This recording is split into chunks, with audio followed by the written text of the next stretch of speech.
जय हिंद दोस्तों इस वीडियो में मैं बात करूंगा ग्रुप डी के बारे में। ग्रुप डी क्या है और आने वाले दिनों में हमें वैकेंसी कब देखने को मिलेगी और इसकी कितनी वैकेंसी आ जाती है और इनकी जो है काम क्या है और इनके जो सैलरी है वो कितना होता है, इसी पे हम बात करेंगे। तो आपकी जानकारी के लिए बता दूं कि हमारे भारतीय रेलवे में जो कर्मचारियों का जो ग्रुप है वो 4 कैटेगरी में बांटा गया है, जिसमें है group A officers, group B officers, ये दोनों ऑफिसर्स ग्रुप है। और ग्रुप जो सी है ये कर्मचारियों का ग्रुप है जो कि मिडिल कर्मचारी हैं। वहीं ग्रुप डी जो है सबसे निचले स्तर के कर्मचारी हैं और सबसे ज़्यादा वर्कलोड यानी काम का बोझ इन्हीं के कंधे पर रहता है। ये दो जो कर्मचारी है ग्रुप ए और बी, ये रूल्स रेगुलेशंस को फॉलो करवाते हैं, किससे, इन कर्मचारियों से, और वही रूल रेगुलेशन ये बनाते भी हैं। ठीक है, तो हम ये जो ग्रुप सी है, ये ग्रुप सी के पोस्ट जो भर्ती होते हैं इनमें अलग अलग होते हैं, यानी एनटीपीसी के थ्रू वो सारे पोस्ट भरे जाते हैं जो कि नॉन टेक्निकल होते हैं, यानी जिन्होंने आईटीआई नहीं किए होते हैं वो लोग भरे जाते हैं ग्रुप सी में। जैसे स्टेशन मास्टर, ट्रेन मैनेजर या फिर ऑफिस सुपरवाइजर या फिर टीटी या फिर ट्रेन मैनेजर या फिर ऑफिस क्लर्क या बाबू, उस तरीके से लोग जो भरे जाते हैं वो एनटीपीसी के थ्रू भरे जाते हैं। इसी ग्रुप सी में और भी पोस्ट होते हैं, जैसे हमारा एएलपी और टेक्नीशियन, इसी ग्रुप में और भी लोग होते हैं। ये है जूनियर इंजीनियर, पैरामेडिकल स्टाफ और मिनिस्ट्रियल या आइसोलेटेड कैटेगरी, जिनकी आपने रेलवे में कैलेंडर देखा लिया है, तो वो ग्रुप सी के होते हैं। ग्रुप डी पर ही हम आज बात करने वाले हैं। तो आपके बताऊं कि ये चौथा ग्रेड का कर्मचारी है। आप देखेंगे कैलेंडर में, रेलवे के कैलेंडर में इसकी जो वैकेंसी है ये लेवल 1 के नाम से दिया हुआ है, ग्रुप डी नाम हटा दिया है। तो अभी उसकी जो वैकेंसी है वो हमें कब देखने को मिलेगी? रेलवे के कैलेंडर के अनुसार इनकी जो वैकेंसी है ये कब आने वाली है? ये आने वाली है सितंबर में, यानी सितंबर 2024 में इसकी आने वाली है और जून 2024 में हमें एनटीपीसी को देखने को मिलेगी।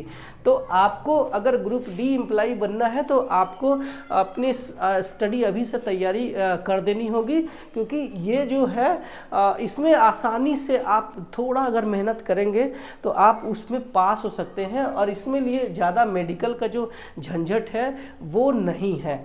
ठीक है, और यहाँ पे इसकी जो सैलरी है यहाँ पे 30,000 पर मंथ बनने लगती है और इसमें एक ही सीबीटी होता है, यानी ग्रुप डी में सिर्फ एक ही सीबीटी होगा और उस सीबीटी में आपके जो 3 सब्जेक्ट से सवाल आने वाले हैं, मैथमेटिक्स, रीजनिंग और जनरल अवेयरनेस।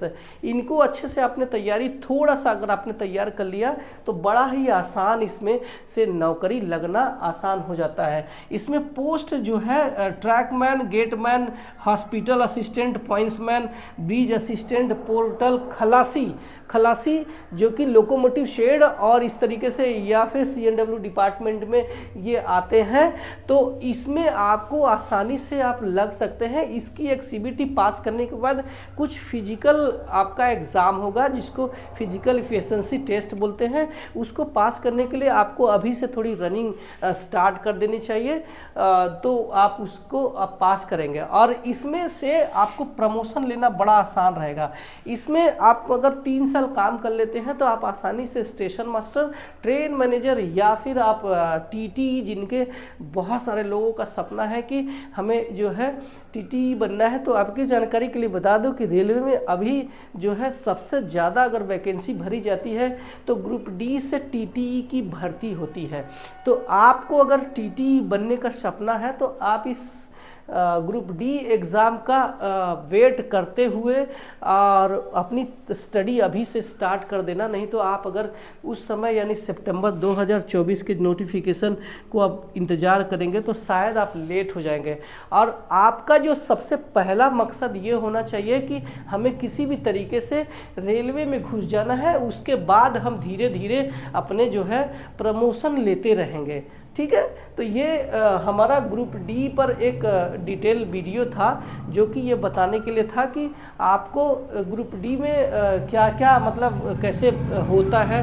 तो अगर इसमें क्वालिफ़िकेशंस की बात कर लूँ एक बार, तो क्वालिफ़िकेशन में आप अगर आईटीआई है तो भी अप्लाई कर पाएंगे, आईटीआई नहीं है तो भी आप इसको भर पाएंगे। भरने का वही तरीका है कि जब भी वैकेंसी आती है तो भारतीय रेलवे की जो ऑफिशियल वेबसाइट है indianrailways.gov.in, उस पर वैकेंसी जारी होती है और उस वैकेंसी के आधार पे आपको 1 महीने का टाइम दिया जाता है। इसमें आपको अपने फॉर्म कंप्यूटर पर जाके भर देने होते हैं। अगर आप 10वीं पास है तो आपने फॉर्म भर दिया, उसके कुछ दिन के बाद एग्ज़ाम हो जाएगा और उस एग्ज़ाम बहुत ज़्यादा टफ नहीं होता है, ठीक है। इसलिए पास करना आसान रहता है क्योंकि इसका जो काम है, इस काम से ही लोग बहुत मतलब भाग जाते हैं, क्योंकि इनमें ये जो है ट्रैकमैन और लोको पायलट, ये भारतीय रेलवे की एक रीढ़ की हड्डी कही जाती है। ध्यान रखना, क्योंकि सबसे ज़्यादा अगर किसी के कंधों पर वर्क है तो ये है ट्रैकमैन और दूसरा है assistant loco pilot, loco pilot. ये लोग सबसे ज़्यादा इनमें ये होता है, वर्क का लोड है। तो आपको ट्राई ये करना चाहिए कि आप जो है अगर हॉस्पिटल असिस्टेंट चले जाएं तो अच्छा है, या फिर आप अगर खलासी में चले जाएं, CNW लोको में तो चले जाएं।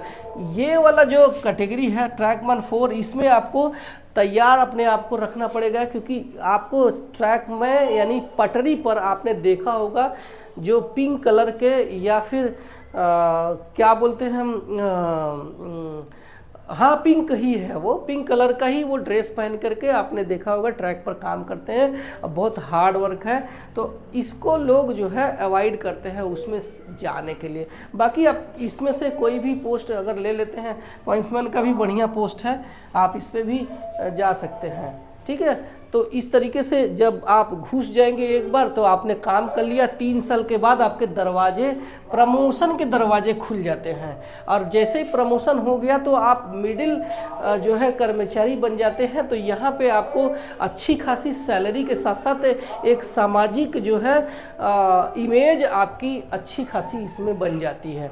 तो ये था वीडियो, आपको कैसा लगा कमेंट सेक्शन में ज़रूर बताना। और हाँ, मेरे चैनल पे पहली बार आए हैं तो सब्सक्राइब कर देना। मिलता हूँ अगले वीडियो में, तब तक के लिए बाय बाय।